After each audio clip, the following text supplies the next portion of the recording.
Bonjour et bienvenue à Impact Pod. Alors moi c'est TK, l'américain de ce petit groupe d'amis réunis par le rugby.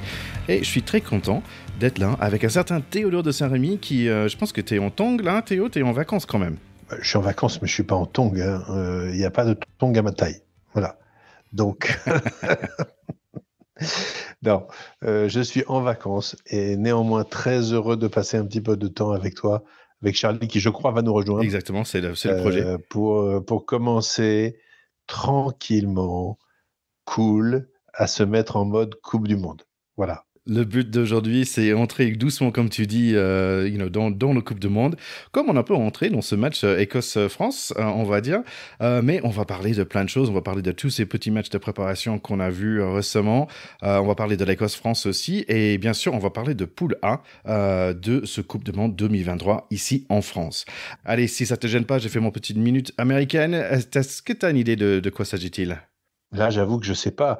Il y a eu quelques sujets aux États-Unis. On n'a pas beaucoup reparlé de la draft entre nous avec l'arrivée de Victor Wembanyama qui va commencer sa carrière en NBA qui est très attendue. Mais est-ce que c'est autre chose peut-être? C'est autre chose. En fait, c'est le Coupe du Monde de foot féminin en ce moment. Et les Américaines, ils ont perdu. Déjà, ils ont perdu contre les Suédoises. Donc, ça veut dire notre grande équipe de foot féminin aux States, finalement, on va pas aller gagner ce Coupe du Monde-là. Mais la bonne nouvelle, c'est que les Eagles ont gagné contre Roumanie en rugby, les hommes masculins. Donc voilà, il y a un petit récompense quelque part, un peu de bonne nouvelle quelque Donc, part. des Américaines blondes à queue de cheval ont perdu contre des Suédoises blondes à queue de cheval. Exactement ça. Exactement ça.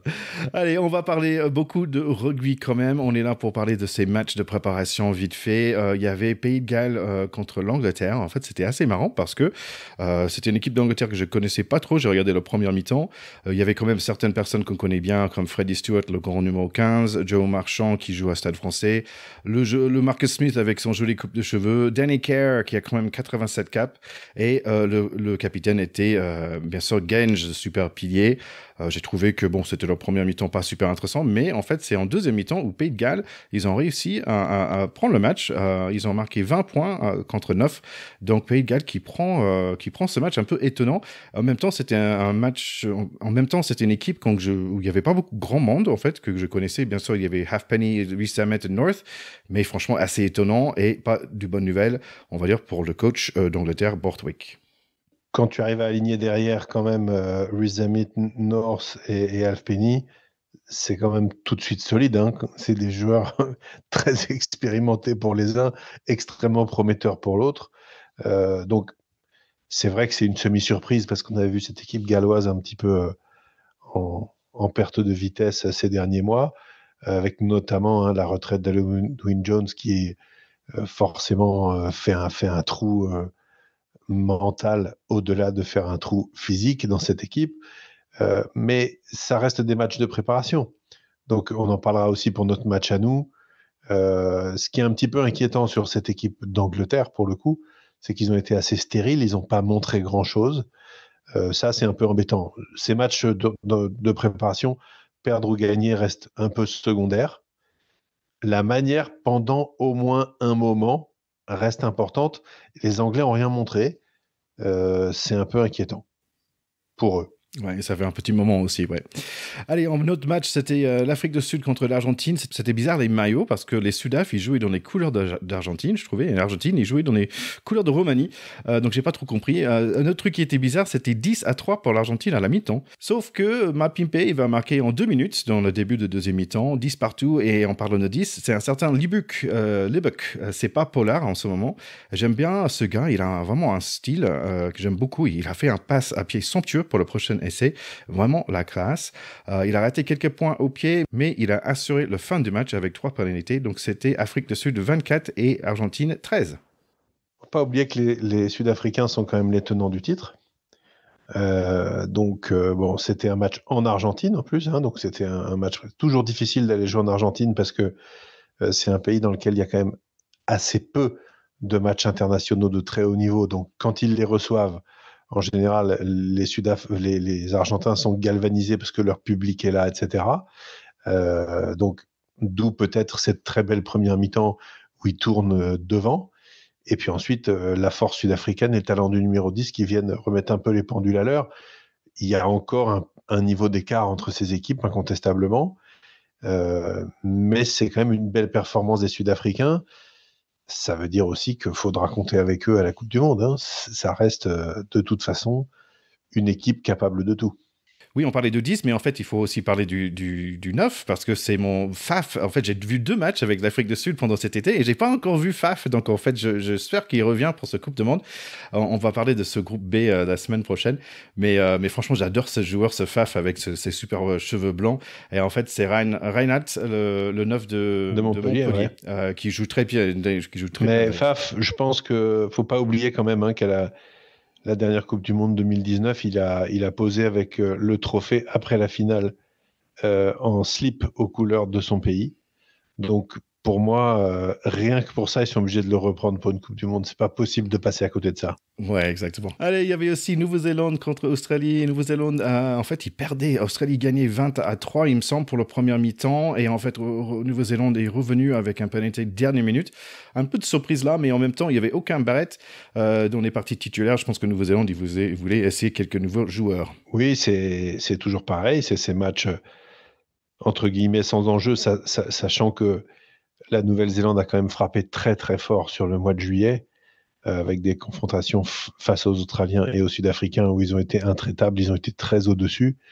Et voilà, c'est une mauvaise nouvelle pour tous les adversaires de la Nouvelle-Zélande, parce que je crois que après une passe quand même extrêmement difficile ces dernières années, comme souvent, ils vont être présents à la Coupe du Monde avec une très grosse équipe, avec des joueurs à maturité.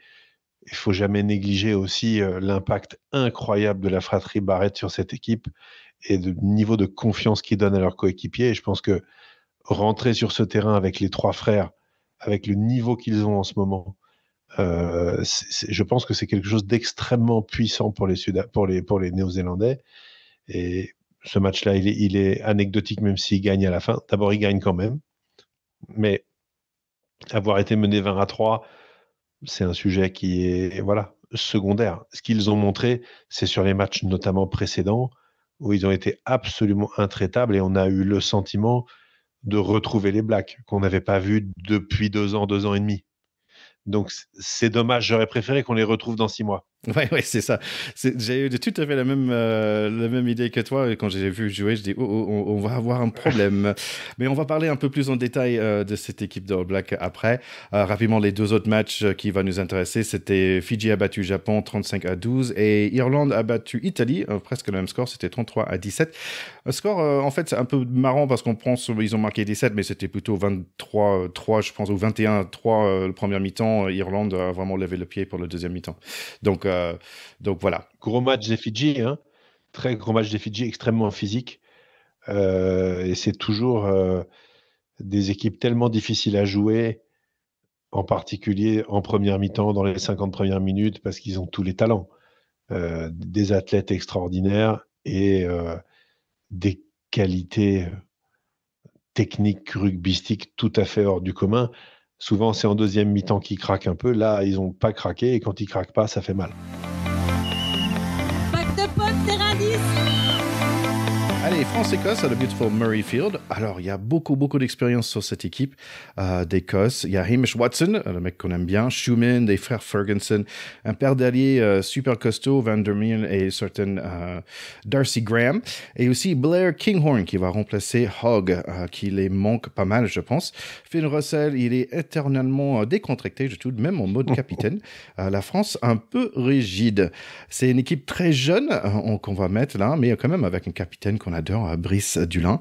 Beaucoup de gens de La Rochelle, mais c'est quand même bien l'équipe bis, on va dire, on n'a aucun titulaire. Il y a 4 personnes de La Rochelle, il y a 3 de Bordeaux, 3 de Lyon, et un peu de Paris aussi, et aussi un peu de Pau avec le jeune Gaëtan. Personnellement, je suis content de revoir Gros, Waki et Vincent sur la fiche de match. Allez, Flower of Scotland, magnifique comme toujours. Et c'est quoi ça? C'est un pub avant on démarre le match. Bon, de TF1 quoi. Match commence avec un petit en avant, pas très beau, et un mêlée perdu par nous. L'arbitre qui parle français, il donne la pénalité contre nous. C'est 3-0 déjà pour les Écossais. Bon bah, il rate un plaquage, et il y a beaucoup de plaquages ratés dans ce match. Première attaque française, belle touche et molle, mais en avant. Pas grave, car quel essai. Ça démarrait par Biel, Biret et Gaëtan, et c'est fini par Jalibert et Couillou, qui marquent 7-3 pour nous. Jalibert est actif en défense aussi avec un joli interception, très important, car les Chardons étaient assez menaçants à ce moment-là. Je trouve qu'on était bien en touche. Moïfellin tente sa chance avec un cadrage débordement, mais non, pas grave, parce que le prochain essai est pour Biel Biarré, passe par Jalibert et la transformation aussi, 14-3 à 26 minutes. Les Écossais reviennent à la charge, mais la défense tient bon. Pour finir, à la première mi-temps, pénal touche pour la France. Les avants s'amusent un peu aussi. Wacky avec l'essai 21-3. Je propose qu'on part de ce magnifique première mi-temps. Qu'est-ce que t'en penses? C'est une mi-temps comme dans un rêve. Je pense que vous l'avez vécu comme moi.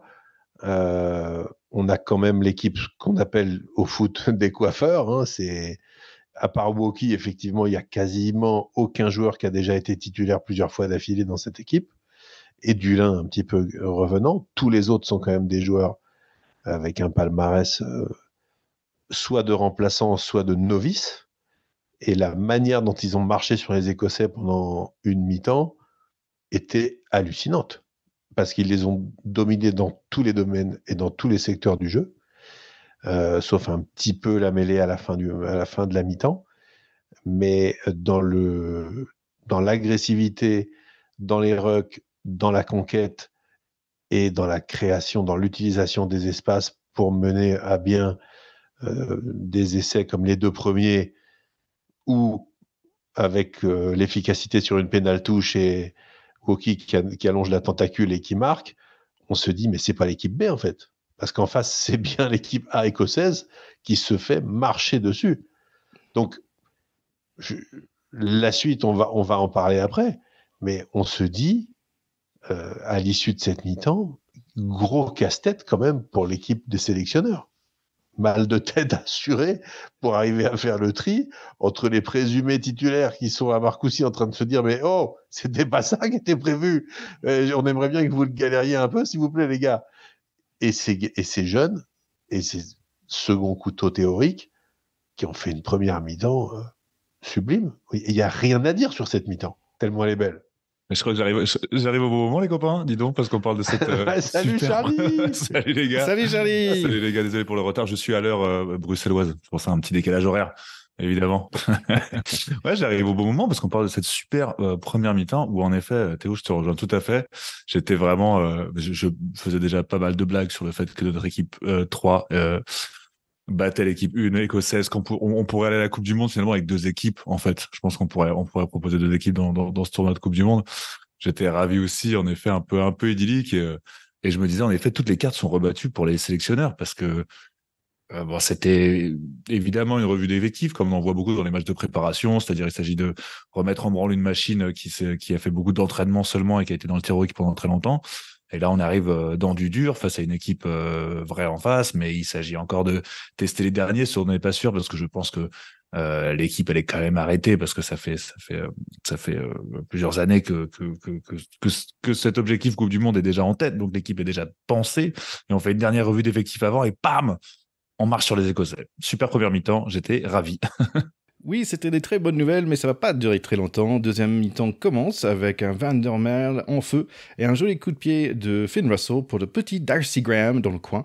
On va voir le vidéo et bon, ils l'ont donné, même s'il y avait une question en avant, 21-10. Temps fort encore pour l'Écosse, mais heureusement Bougarit arrive à gratter un ballon. Bougarit donne encore de sa personne avec un épaule de Fagerson dans le visage. Carton jaune. Ça serait bien qu'on profite. Mais non, c'est Schumann qui rampe un peu pour ses 5 points, 21-17. C'est pas bien ça. Au moins, le carton jaune est devenu rouge. Nouveau règle, le bunker rule, peut-être on parlera après. Mais les Écossais, ils s'en foutent d'être à 14. Blair Kinghorn prouve qu'il mérite bien sa place avec un jeu d'essai face à Dulin. mais en avant de Darcy Graham avant, échappée belle. La France n'est pas serein là, d'ailleurs. J'aimerais bien la voir sur le terrain, de demi-mêlée serein. On a besoin d'un peu de calme et un peu d'expérience. Movaka plaque et puis gratte un ballon, mais on n'arrive pas à sortir de notre 5 mètres. Penatouche et cocotte pour les Écossais. Et c'est Dave Cherry, ou je peux dire David Cherry, car il a apparemment joué à Nice quand il était jeune. Et c'est lui qui marque l'essai 22-21 en paire. Voilà, serein, on a 10 minutes pour faire quelque chose, mais chaque fois qu'on tente, il y a un en avant, il y a un ballon arraché ou un écran. 25-21 maintenant, il faut un essai dans les dernières 4 minutes. Petit coup de pied à suivre pour serein, mais non. Brice Doulin appelle le mêlée, les enfants n'ont pas l'air très contents. Après quelques mêlées, on fait un penalty finalement. Bon, on perd ce match d'une manière un peu bizarre, mais c'est pas trop grave parce qu'on a quand même vu des belles choses. Oui, en effet, alors tu conclus sur la conclusion un peu des matchs amicaux. En effet, le but, c'était faire une redivision effective, de voir des belles choses, de peut-être mettre en place des choses un peu vues en interne. C'est un petit échauffement, on va dire. Il y a quand même 4 matchs de préparation pour cette Coupe du Monde, ce qui est pas mal. Mais quand même, bon, tu sais que tu détestes le défaitisme français en tant qu'Américain. Mais bon, ouais, on reste quand même vachement sur notre faim parce que la première mi-temps était pleine de promesses et mettre 0 point en deuxième alors on joue contre 14 pendant un moment, c'est quand même très très déceptif. Alors après, est-ce que la première mi-temps, il y avait cet essai de Biel Barret ou bah peut-être est-ce que c'est l'envie des nouveaux qui ont envie de montrer leur place, c'est la hargne qui fait que ça a joué et que finalement en deuxième mi-temps on s'est rendu compte que qu'il y a des automatismes qui manquaient et que c'était plus de l'enthousiasme que quelque chose de maîtrisé. Je sais pas, mais en tout cas ouais, pour moi elle était quand même au vu d'un match amical, d'accord, tout va bien, c'est de la mise en place, on est qu'en préparation, mais prendre 0 point alors qu'on a montré de si belles choses, prendre 0 point en deuxième mi-temps alors qu'on a montré de si belles choses, je trouvais ça ouais, vraiment, vraiment déçu. Et je partagerais l'avis de Dulin qui au micro avait dit à la fin que lui restait sur une déception, quoique certes c'était un match de préparation, mais que la déception restait à la fin. Oui, c'est un petit peu typique de ces matchs de préparation. On a quand même vraiment vu à chacun sa mi-temps. Les Français ont fait une mi-temps de folie. Je pense que eux, ils ont décompressé à la mi-temps manifestement parce qu'ils avaient le sentiment d'avoir d'ores et déjà fait le job et de ne pas avoir été ridicule en tant qu'équipe B, etc. Et à contrario, je pense que Tom Townsend a dû passer une soufflante de folie à son équipe à la mi-temps, leur disant « Mais vous vous foutez de ma gueule !» Vous avez l'équipe B de l'équipe de France en face. On est ici à Murrayfield. L'été, pour une fois, il fait beau. On n'a pas la flotte. Et vous n'êtes pas capable de faire autre chose que de les laisser jouer leur jeu tranquille et de tourner à 21-3 à la mi-temps. Alors, si ça continue comme ça, moi, je prends les moins de 20 ans et c'est avec eux que je vais à la Coupe du Monde. Donc, je pense que manifestement, ils se sont fait remonter les bretelles. Ils ont un petit coup du sort qui leur sourit quand même. L'essai de Graham, le premier essai de la deuxième mi-temps, il l'accorde, il peut très bien ne pas l'accorder. Enfin, franchement, ça paraissait comme l'an d'avant paraissait quand même assez évident, et on vient mourir à moins d'un essai. Donc, ne serait-ce que ça aurait lancé la mi-temps différemment s'il avait été refusé. Oui, et Thierry, tu nous dis souvent, même si Stuart Hogg et puis là, ils ont un joueur extraordinaire qui est Kinghorn, qui est vraiment un très grand joueur en devenir. Il a son nom à jouer dans une série médiévale, mais il a aussi le game, quoi. C'est quand même des grands joueurs. Je suis pas surpris qu'ils aient réussi à faire une deuxième mi-temps un peu meilleure. Là où les Français, je trouve, peuvent s'interroger, c'est qu'ils ont quand même raté pas mal de plaquages en deuxième mi-temps, et ça, c'est pas digne du haut niveau. Et ils ont joué à 15 à 14 pendant un 15 contre 14 pendant une grande partie de la deuxième mi-temps. Donc là aussi, c'est quand même un petit warning, mais ces matchs-là qui permettent de faire des erreurs, d'ensuite se faire remonter les bretelles et d'avoir des axes de travail et de corriger le tir en vue de la vraie Coupe du Monde, c'est exactement fait pour ça. Donc, pas d'inquiétude. C'est marrant quand même que tu soulignes le fait qu'il a fallu aller en Écosse pour trouver du soleil. C'est quand même. Ils auraient pu garder le nom de Autumn Série. Je pense que c'était pas la peine de l'appeler Summer parce que on était en plein dedans. Ouais, non, moi j'avais juste une petite pensée. C'était sur ce fameux essai là au retour de la mi-temps. J'ai eu une grosse pensée pour l'arbitrage vidéo. Honnêtement, heureusement que c'était un match amical, parce que ça aurait été un match qui comptait, ça aurait été un match de Coupe du Monde, par exemple. Euh, Honnêtement, même avec de la mauvaise foi ou avec de la bonne foi, c'est très dur de savoir s'il était réel ou pas, enfin s'il était valide ou pas. Je sais pas vous, mais moi j'avais le doute jusqu'au bout et vraiment je me disais mais putain, mais heureusement que c'est qu'un match amical parce que je pense que j'aurais pété un câble si on nous l'avait accordé sur un match qui compte plus, quoi, en tout cas. Ouais. Moi, je trouve que l'homme du match, en fait, c'est Galtier, en fait, parce qu'il a fait un super choix de ne pas jouer un seul titulaire. Et je trouve ça, en fait, en gros, il a dit, c'est pas grave. Allez, c'est pas grave si on perd. Et en fait, on revient d'un 2022 où, en fait, on n'a pas perdu un match, on a perdu un seul match cette année, on va dire. Et donc, dans un sens, il a dit, OK, on sacrifie ce match-là, c'est pas grave, pour se remettre tous au même niveau, pour aller vers l'avant. En fait, il a fait un peu. Donc, ça, je trouve ça intéressant parce qu'il a enlevé complètement la pression de ce match. Peut-être c'est un choix aussi, parce que peut-être tu as envie de gagner jusqu'au bout, mais je trouve que le choix a été intéressant en ce cas-là parce que c'était vraiment un match de préparation. On peut dire en équipe B, mais c'est presque en équipe C parce qu'il y a beaucoup de temps. Il y avait des personnes qui sont très, très rarement sur la feuille de match. Je suis d'accord avec toi sur l'équipe C. Enfin, sur le fait que ce soit vraiment des joueurs rares et nécessaires dans cette revue d'effectifs. Et par contre, par rapport à Galtier, je suis d'accord, il avait quand même présenté ce truc comme une vraie revue d'effectifs avec une possibilité de se tromper. Seulement, il avait promis les deux premiers matchs amicaux, les deux premiers matchs de préparation comme ça, avec l'Écosse aussi. Et ce qui semblerait se pointer, c'est que les cadres reviennent dès samedi dans cette équipe de France. Donc je pense que peut-être ce que tu décris, c'était son intention première de faire une revue d'effectifs où on s'en fout de la défaite parce que le but c'est de voir tout le monde, mais peut-être que cette défaite finalement faisait pas totalement partie de ses plans parce qu'il veut dès la semaine prochaine ramener un peu de plomb. Voilà. Bon, en parlant rapidement de la semaine prochaine, qui va gagner?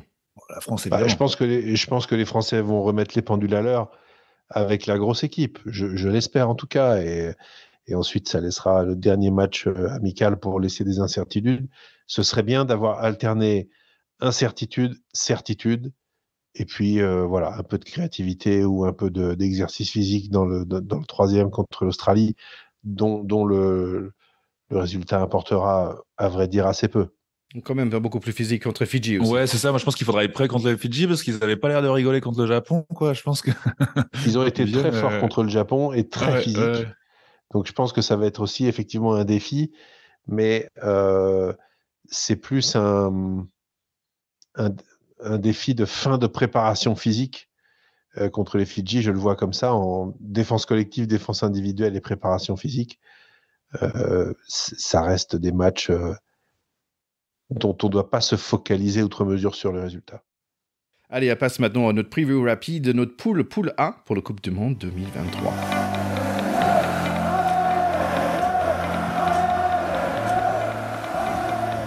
Allez, on va parler rapidement de toutes les équipes que nous avons dans ce pool 1. Il y a Namibie, Uruguay, Italie, France et Nouvelle-Zélande. Et on va démarrer avec Charlie qui va nous parler de... la Namibie. Merci.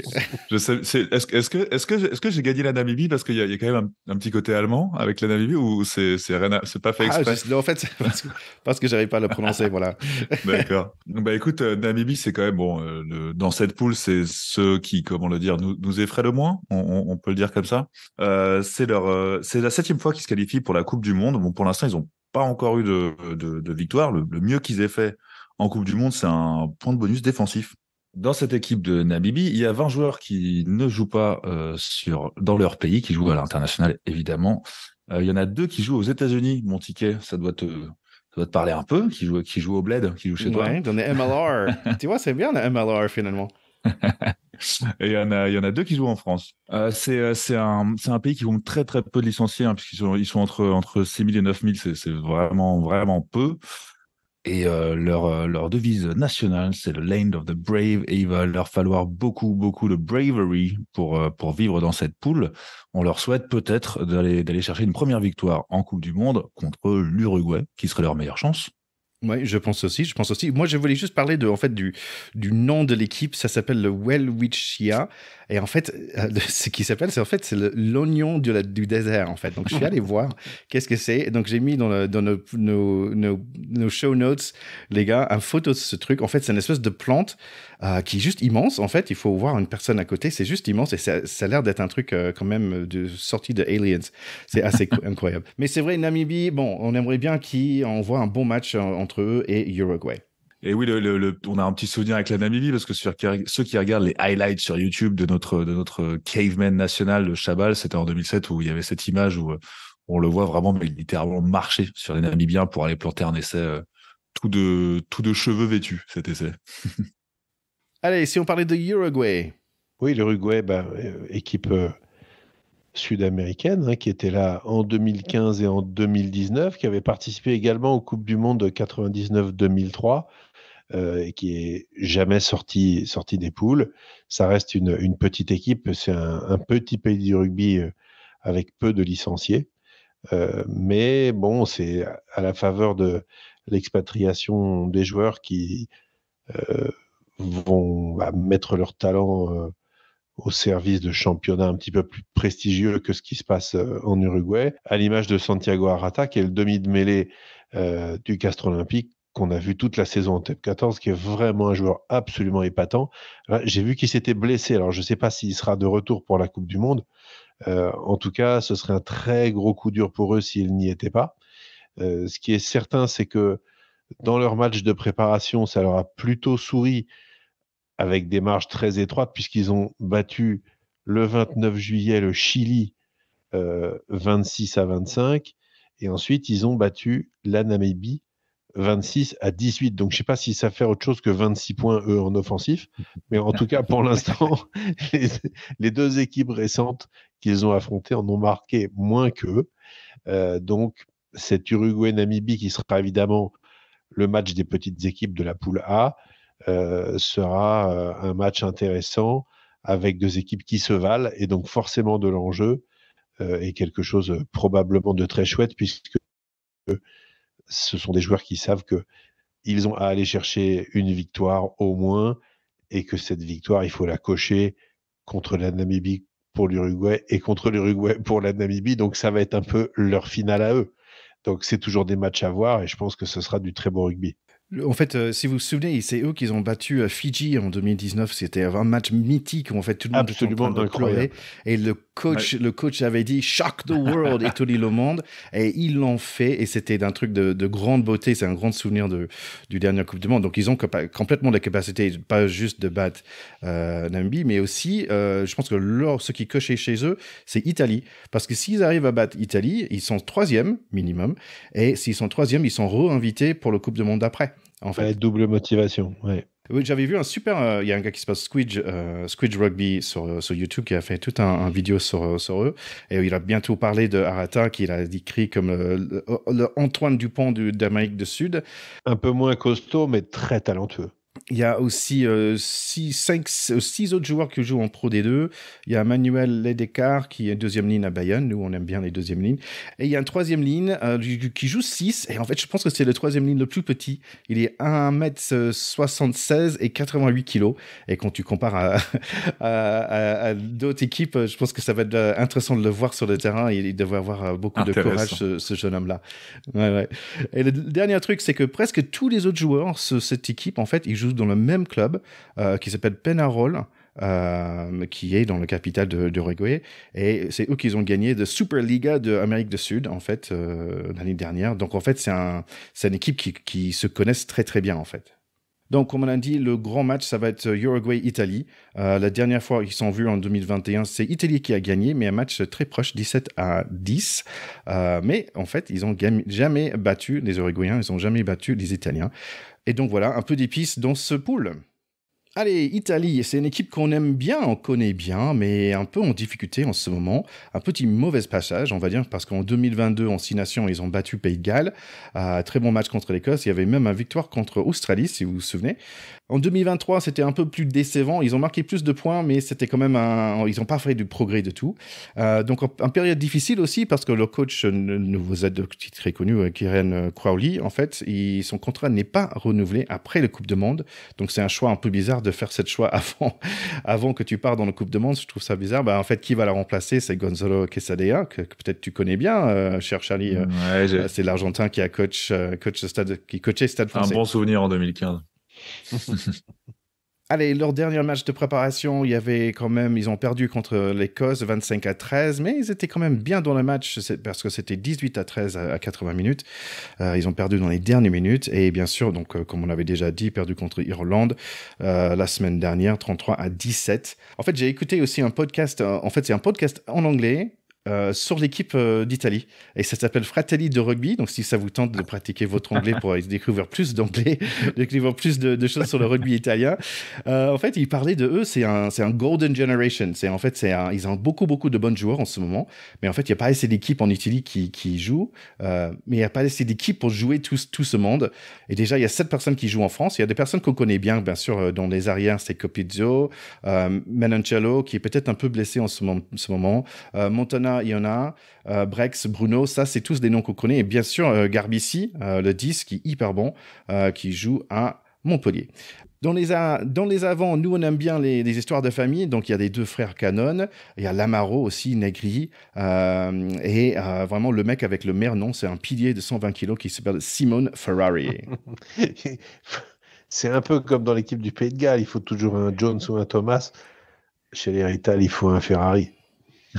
Voilà, c'est ça.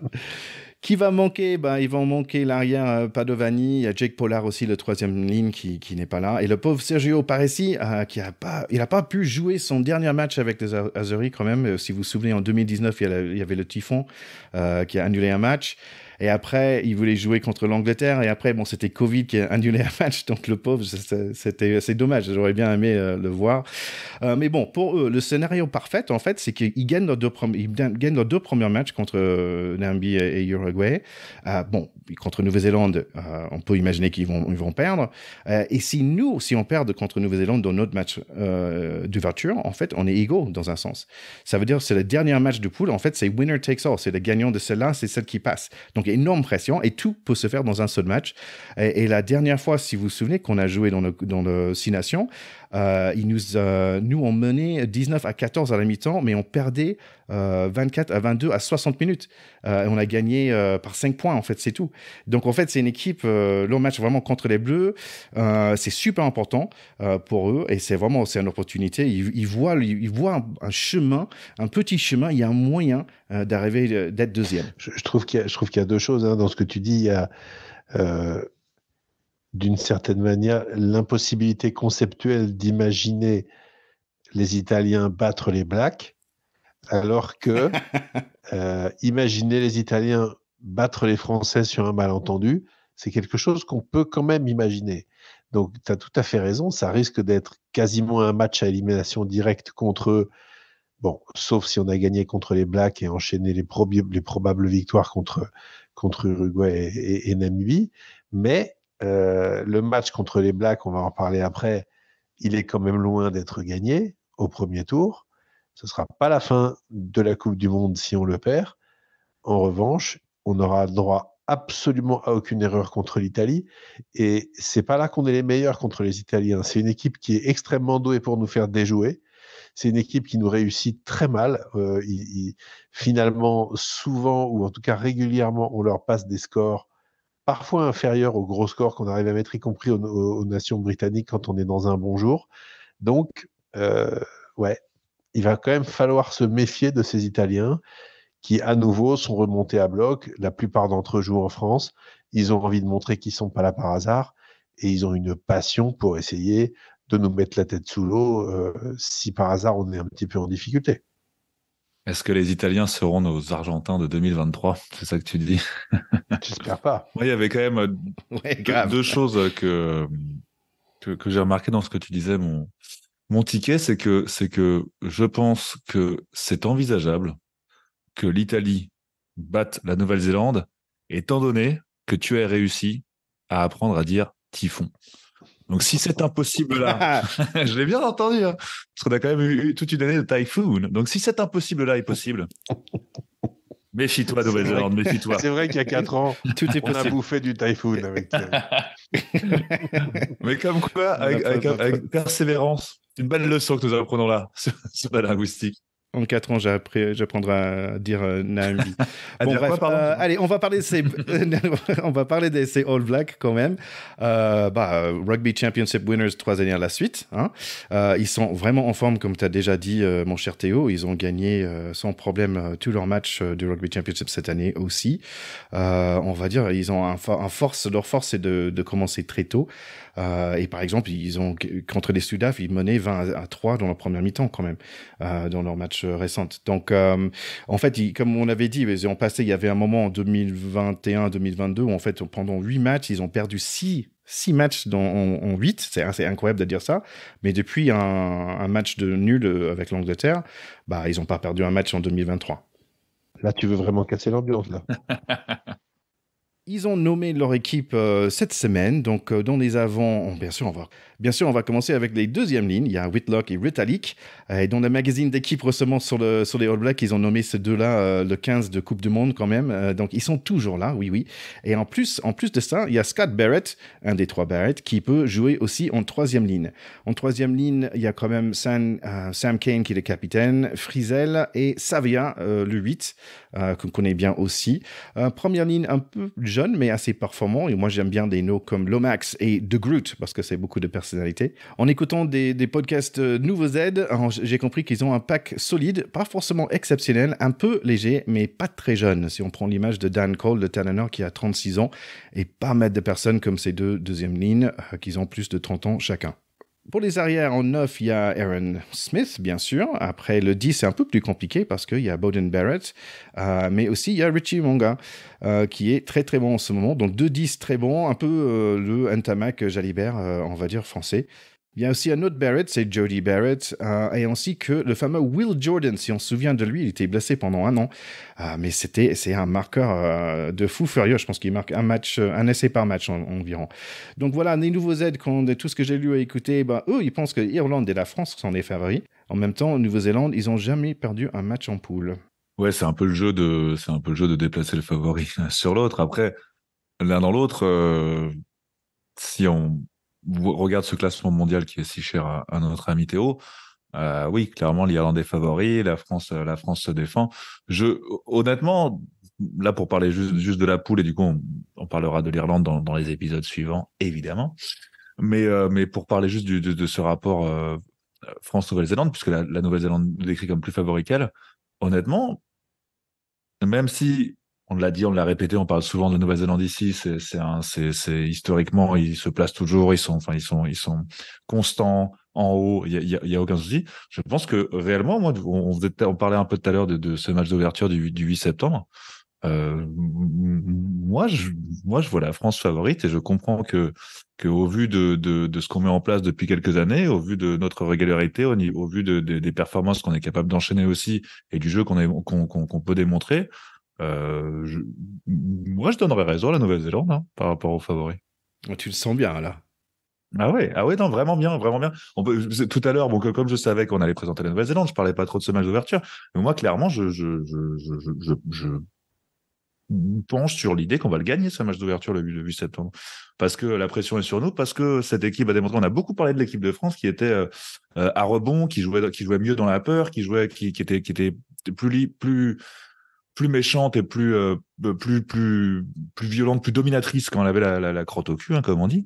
Mais moi, je trouve que cette équipe de Galtier, c'est pas ça. C'est une équipe qui est dans la maîtrise, qui sait ce qu'elle fait, qui a su plusieurs fois. Souvenez-vous, quand il a repris l'équipe, la première chose qu'il a fait, donc quand il est arrivé dans ce tournoi, c'est quand même d'affronter avec une équipe de très jeune et remaniée, une équipe d'Angleterre pour l'ouverture de ce tournoi, qui était des Golgoth qui venaient de faire une demi-finale de ouf. De dingo, vous l'avez entendu dans les reviews de la Coupe du Monde 2019, qui sort d'une finale de Coupe du Monde et qui était énorme. Et les mecs qui en sont allés jouer étaient très sereins. Il y avait pas, ils ont fait un super match, ils ont gagné. Et moi, je pense que cette équipe de France là, c'est pas l'équipe de France qu'on a toujours connue, qui est une équipe de France, voilà, historiquement, qui joue, qui sort les couilles quand on a peur de perdre, quoi. Non, je pense que c'est l'équipe de France qui est dans la maîtrise. Et je pense vraiment que le 8 septembre, les Néo-Zélandais ont de quoi trembler. Voilà. Donc tu ressens la France qui va gagner comme en 2021 où on les a battus chez nous 40 à 25. Peut-être pas aussi fort, peut-être pas aussi chirurgicalement, mais oui, je vois une belle victoire. Et Théo, c'est quoi ton avis sur cette équipe de Nouvelle-Zélande?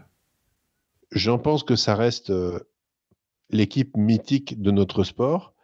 Et je pense qu'il faut toujours se méfier des bêtes blessées.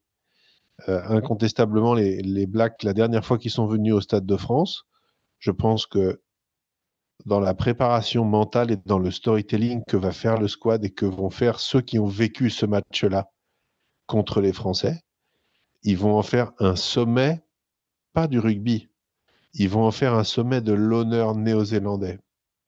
Et l'honneur néo-zélandais sur un terrain de rugby, quand tu es All Black, c'est pas rien. Et ils ont l'équipe pour quand même venir laver l'affront. C'est pour ça que ça va être un match énorme. Je rejoins tout à fait Charlie sur le fait qu'on n'est plus avec la même équipe de France qui arrive morte de trouille, le trouillomètre à 0 et qui sur 3 fulgurances marque des trucs en se disant putain on y est arrivé, on n'en revient pas. C'est plus du tout ça. Mais on a en face une équipe qui a quand même des convictions, des joueurs très expérimentés. Leur point faible, c'est peut-être qu'ils sont un peu vieillissants. Moi, je ne suis pas très fan de leur charnière, notamment Aaron Smith et Richie Mo'unga, même si Richie Mo'unga fait des très bons matchs récemment. Je pense que c'est peut-être là qu'il faudra aller chercher à les mettre en difficulté, parce que pour moi, ils ont un paquet d'avant qui est redoutable, même s'il est un peu vieillissant. Alors, peut-être qu'en fin de match, notamment, peut-être que dans les 20 dernières minutes, la force de notre banc et la force collective des Bleus, les convictions des Bleus pourront inverser la tendance. Et ils ont derrière une équipe quand même absolument incroyable. Hein. Vous les avez cités, les frères Barrett, Jordan, Savea, etc. Et Ioane, ils sortent toujours des joueurs quand même exceptionnels. Donc, je pense que ce match d'ouverture, ça va être un match extrêmement ouvert. Je pense aussi que ce serait une erreur pour les Français de tout miser sur ce match d'ouverture. La Coupe du Monde de rugby, c'est une compétition longue qui s'étale sur 2 mois. Et il ne s'agit pas d'aller gagner un match pour ensuite avoir tellement tout donné que finalement, on se retrouve en difficulté sur d'autres matchs gagnables ou sur le premier match à élimination directe des quarts de finale, par exemple. Oui, c'est intéressant parce que même si on perd ou si on gagne le premier match, en tous les cas, il faut passer sur les 1 ou le 2 du pool B et ça va être normalement Afrique du Sud ou Irlande. Donc il faut juste gagner un match à la fois, je pense, et c'est ça le plus important. C'est ça. Et le quart de finale va être effectivement un match pour nous et pour notre trouille à nous, spectateurs et admirateurs de ce sport, ça va être affreux. Et Thierry, tu as déjà toutes les qualités pour devenir coach parce que tu as sorti la fameuse phrase « les matchs les uns après les autres ». Les matchs les uns après les autres, surtout ne pas se précipiter, le grand classique. Ouais, non, mais t'as raison, mon Théo. C'est vrai qu'il y a ce facteur aussi de revanche un peu que vont avoir les All Blacks.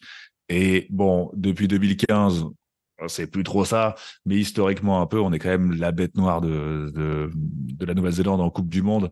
Donc on les avait fait trembler en 2011 et puis en 2007 et en 99 on les avait fait chier carrément, on avait gâché la fête.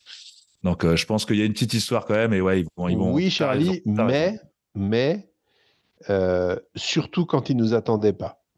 Oui, c'est vrai. Et là ils nous attendent mais comme jamais. Voilà. Et je pense que la construction de tout le programme de cette Coupe du Monde, de comment ils vont eux aussi la planifier, l'appréhender, etc., sur les valeurs All Blacks et sur remettre l'église au milieu du village et montrer que c'était certes une défaite méritée, mais que c'était un accident de parcours. Moi, si j'étais coach des All Blacks, je saurais comment les prendre, hein, les mecs. Ils vont remettre le mouton au milieu du pré. Remettre le mouton au milieu du pré. Ce qui est intéressant, en fait, c'est que nous, on est méfiants d'eux, mais eux aussi, peut-être Nouvelle-Zélande, on est méfiants de la France, en fait. Donc, ça va faire des matchs je pense, peut-être un peu crispés, au fait. Peut-être des matchs un peu crispés au début. Ouais, c'est certain. Allez, c'est le temps de parler de notre équipe à nous, l'équipe de France. Et oui, mon ticket, d'ailleurs, si vous voulez savoir, si vous voulez vraiment pousser la jeunesse de l'équipe de France jusqu'à la dernière Coupe du Monde, je vous invite à réécouter. Vous avez préparé des petits recaps des Coupes du Monde précédentes avec un épisode exclusivement sur le parcours de l'équipe de France, qui s'est fini sur un malheureux coude, mais qui avait été vachement agréable et qui posait déjà les bases de certains joueurs qu'on revoit 4 ans plus tard pour la Coupe du Monde chez nous. C'est vrai que ça nous avait bien cassé les coudes. Joli. Certains joueurs, mais aussi un coach aussi, parce que c'est là où on a commencé à dire, bah tiens, c'est peut-être Fabien Galtier qui va être notre coach, et je pense que c'est aussi important de parler de ce monsieur, parce que je trouve qu'il a, par rapport à notre équipe d'avant, en fait, on sait rien à voir. L'équipe de France d'aujourd'hui par rapport à 2019, c'est rien à voir, rien de tout. Je parlais tout à l'heure un peu des débuts quand il était arrivé, de ce genre de mentalité qui était arrivé, mais je sais pas si vous vous souvenez, il avait fait passer des entretiens. Il y avait ce fameux avec Wenceslas Laurent qui était passé sur France 2, où clairement on voyait que il ne reviendrait pas, hein, parce que. Mais en fait, il est arrivé tout de suite en parlant beaucoup de mentalité et de cadre qu'il offrait à ses joueurs et c'est un monsieur qui au Stade Français, il avait fait des très belles choses. Ça, c'était un peu moins passé, c'était moins bien fini à Montpellier. Mais c'est un mec qui est très technique. On le savait avant, qu'il est très précis. Et moi, j'avais pas imaginé cette condition humaine un peu qu'il a amené. Je pense que c'est un mec qui sait s'entourer aussi, parce que c'est Ibanez peut-être qui apporte cette condition humaine et qu'il a su aller le chercher pour faire ce que lui sait pas faire, justement. Mais la phase du 15 de France n'a pas seulement changé parce qu'on a une génération de joueurs dorés, ça c'est clair et net, il n'y a rien à dire. Mais je pense pas seulement ça. Je pense qu'il a réussi à vraiment insuffler quelque chose de victorieux, de pas équipe de caractère qui répond à une insulte ou la trouille et qui se met des grosses baffes avant d'y aller parce que voilà. Je pense que c'est une équipe qui maîtrise, qui sait ce qu'elle fait et qui a confiance dans son jeu, et clairement, ouais, le coach y est pour énormément. Le coach et son staff, ouais. Et son staff, bien sûr. Oui. Et oui, si on se souvient, il y avait des joueurs qui quittaient l'équipe de France parce qu'ils ne se retrouvaient plus. Jefferson Poirot, par exemple, dit non, c'est bon. Il avait quoi, 28 ans. Il dit non, j'ai plus envie de jouer avec l'équipe de France. C'est assez incroyable qu'il y ait un tel changement de caractère de cette équipe. Il faut aussi se rappeler que le squad de 2019, c'était une toute autre génération d'entraîneurs. Jacques Brunel, dont on avait un petit peu critiqué aussi l'accession à ce poste, parce qu'il était un peu proche de Bernard Laporte, et on se disait, bon, ça fait un peu copain-copain, on ne sait pas trop pourquoi c'est lui, etc. C'est quand même un coach d'il y a maintenant 15 et 20 ans. C'est pas du tout une insulte que de le dire, c'est juste une réalité. Et je pense que Galtier, lui, qui a 25 ans de moins, il a tout simplement la modernité aussi dans l'approche, la complétude, la rationalité, et c'est ça qu'il a mis au point pendant 4 ans. Tu rajoutes à cette sauce-là la matière première, qui est une génération effectivement un peu exceptionnelle, avec ses premiers titres en U20, on les empile, hein, puisque ça fait 3 fois de suite, donc ça veut dire aussi qu'en 2027, quoi qu'il arrive dans cette Coupe du Monde, on aura une génération de joueurs qui aura les jeunes qui sont déjà en équipe de France A, plus leurs héritiers qui ont gagné la Coupe du Monde U20. Sur le papier, cette équipe a tout pour faire quelque chose. Le seul problème, c'est les autres. C'est pas eux, en fait. Eux, on sait qu'ils vont être au rendez-vous. Moi, j'en suis très convaincu de ça. Parce qu'ils n'ont pas de points faibles, parce qu'ils ont construit patiemment une culture de la gagne, y compris en retournant des situations impossibles, qui est maintenant ancrée. Et qu'ils ont les joueurs cadres qui ont en plus, cette année, dans leur parcours de club, continué de grandir en expérience et en force mentale. Donc, ils ont tout. La question, c'est où sont les autres ? Bien dit. En fait, c'est marrant parce qu'en ce moment, tout le monde dit c'est un des Coupes du Monde de plus difficiles, en fait, parce qu'il y a franchement, il y a 4 équipes, Nouvelle-Zélande, France, Italie, non, Irlande et Afrique du Sud, qui sont complètement, on peut facilement les voir tous gagner. Après, on peut comprendre que potentiellement Angleterre pourrait faire quelque chose, Argentine, pourquoi pas, même l'Écosse, ils sont 5e, hein, pourquoi pas. Et on voit que c'est super ouvert en ce moment. Ce qui est super agréable aussi. Donc, allez, on passe sur l'équipe. Moi, j'ai parlé de la liste des 42 parce qu'on n'a pas encore la liste de 33 pour l'instant. 21 août, hein, le suspense. Allez, en pilier, on sait très bien qu'on va avoir Antonio et Bay, bien sûr. Talonneur, Marchand, Movaca, Bougarit, c'est assez incroyable. On a beaucoup de talonneurs. En deuxième ligne, Flamand, oui. William C, oui. Waki, oui. Tao Fifanois, je pense qu'il est blessé en ce moment. Il devrait être capable de revenir. Après, troisième ligne, bien sûr, nous allons avoir Olivon, Macolou, Crétin, peut-être Cross, je pense qu'il était blessé. J'espère qu'il revient. Boudéen aussi de La Rochelle. Mais en fait, ça a l'air super bien. N'oubliez pas Aldrit. Il n'y a pas Gelon. Il n'y a pas Gelon qui peut revenir avec aussi, sa blessure, dont on espère qu'elle sera un mauvais souvenir. Un vrai marathon. Ouais. Donc oui, à revenir, je pense qu'il y avait Cro et Tao Fifinois et peut-être Gelon, peut-être il va être appelé, on ne sait pas pour l'instant. Le seul point faible que je vois dans tout ça, c'est est-ce qu'on a un remplacement pour Aldrit? Parce que tous les autres, je suis à l'aise, mais est-ce qu'on a un remplaçant pour Aldrit? Dans son style de jeu, pas vraiment. Le remplaçant qu'on a, c'est potentiellement, malgré tout, Tanga qui a fait le match là en équipe B. Normalement, il faut juste pas qu'Aldrit se blesse, hein, de toute façon. Remplaçant ou pas remplaçant, on remplace pas le quasi meilleur joueur du monde comme ça. Hein. Ouais, c'est sûr.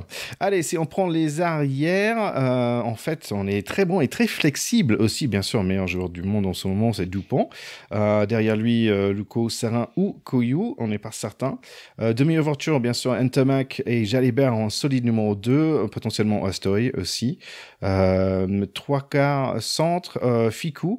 Dante, je pensais qu'il était toujours blessé, Dante, mais je ne suis pas certain, j'ai pas eu des informations. Il revient, superbe. Moïfina aussi, et peut-être on en vient de voir le jeune Gaëtan aussi qui a bien joué le dernier match, mais moi personnellement j'aimerais bien voir Vincent qui était très très bon. Des alliés, on va voir le magique Penaud, le mec qui court comme un Greyhound dog, c'est incroyable. Villiers aussi, Dumortier potentiellement, et le jeune Biel Bihari qui a joué un très bon match récemment. En arrière, Ramos qui est bien méritant en ce moment, Dulin, potentiellement Jaminet, mais on n'a pas entendu grand-chose de Jaminet depuis un certain temps. Jaminet pourrait sortir, mais sa force, c'est qu'il est quand même polyvalent, il bute de loin. Donc, je pense qu'il sera dedans. Je me fais un peu de soucis pour Ethan Dumortier qui a fait un match assez transparent contre les Écossais. Ce serait intéressant de voir s'il va être sur les prochaines compositions de matchs amicaux avant la Coupe du Monde. Mais c'est vrai que Biel Biarré a montré de telles choses. Et on a à côté de ça, effectivement, un Penaud et un Villiers qui sont en théorie indéboulonnables comme titulaires. Peut-être que Dumortier pourrait faire les frais de l'éclosion de Biel Biarré, c'est un petit peu mon pari. Oui, pareil, sur Dumortier, j'ai un peu de peine parce que c'est une fois de plus, voilà, après des débuts tonitruants en équipe de France, souvent à ces postes-là, on a des premières fois brillantes et après il s'endort un peu. En effet, là, je pense qu'il a pas marqué des points sur le dernier match, mais il y a encore dans les 3 matchs qui viennent, je suis sûr qu'il aura d'autres occasions de prouver sa valeur et qu'il la saisira. Moi, personnellement, je suis super content parce que c'est un des rares fois où je suis capable de peut-être connaître tous les 42, là. Je suis assez fier de moi. Pour la première fois, je suis le rugby français. Et parce que je trouve qu'on a une équipe qui est très facile à aimer. Et en fait, c'est chouette aussi parce que ça me donne plus envie de regarder le top 14 en plus pour voir comment ils jouent. Et en fait, ça me fait penser à l'époque où on avait Aimons et Rougerie et où il y avait beaucoup de personnalités sur l'équipe que j'aimais beaucoup. Domenici, en fait, d'un coup, j'avais 6 équipes dans le top 14 que j'ai aimé, en fait, à force de aimer bien certains joueurs sur l'équipe de France. Donc, moi, je trouve que c'est super, pas juste pour l'équipe de France, mais aussi pour le top 14 et le rugby français en général. Ouais, c'est vrai, mais tu compares avec à une époque où je trouve qu'il y avait plus d'individualité. Et je trouve que même si un par un, les joueurs dont on parle depuis tout à l'heure sont très ont du caractère, hein, certes et tout, mais je vois plus une équipe moi que dans les années 2000 encore, c'était vraiment des personnalités, c'était que des capitaines d'équipe qui étaient là je vois vraiment des potes qui jouent ensemble. Et puis avec une équipe on avait de très belles individualités, mais il faut pas oublier qu'on a quand même jamais réussi à être champion du monde. C'est ça qu'il faut faire changer, Thierry. On est passé à un point quand même. C'est sûr. C'est passé à peu de choses en 2011, il faut quand même s'en rappeler. Un arbitrage, certains diront, mais ce n'est pas notre cas, évidemment. Non. Non, pas du tout. Mais surtout, tu dis un bande de potes, et ça, c'est nous, c'est le pack de potes. Merci d'être là avec nous pour cet épisode sur le pool A.